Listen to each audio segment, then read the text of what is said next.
Kinalas at Goto in a Box, iba't ibang variety ng kape, coco sap juice, creative cakes design, at maraming iba pa. Yan ang tampok na innovative products na proudly made in Kamsur sa Food and Business Expo ng Kamsur Chamber of Commerce and Industry. Isa sa mga nag-exhibit ng kanilang produkto si Albert Tesorero, na literal na hottest ang mga produkto dahil isa ito sa kinokonsiderang pinakamaanghang na sili sa buong mundo. Ayon kay Albert, mula pa ito sa bansang Mexico at dinala niya ang pagtatanim nito sa probinsya. Nag-start lang during pandemic.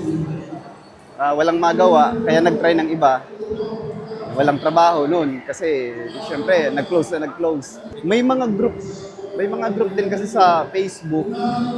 Sumali ako noon. Tapos yun, may mga nagbebenta ng seeds ngayon. Nagpasabay rin akong hanggang sa nakarating sa akin yung seeds. Yun, doon nagsimula.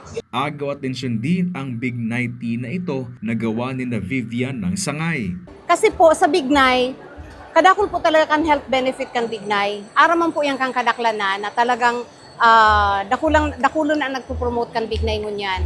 Besides na ginigibo ining alak, itong wine, Bignay wine, dakulon pa man po ang mga nagagamitan ka ini araw kan. The whole tree po is may pakinabang talaga from the leaves, tapos si fruit, si bark po, napapakinabangan po talaga yan bilang mga pambulong-bulong kan mga sinaunang panahon po baga. Tampok rin sa trade fair ang pinagmamalaking Coca-Cola ng Kamsur na gawa sa purong coconut juice bilang alternatibo sa nakasanayang carbonated cola. Matatandaan na may sneak peek na si Gov. L. Ray sa naturang produkto na natikman mismo ni Pangulong Bongbong Marcos.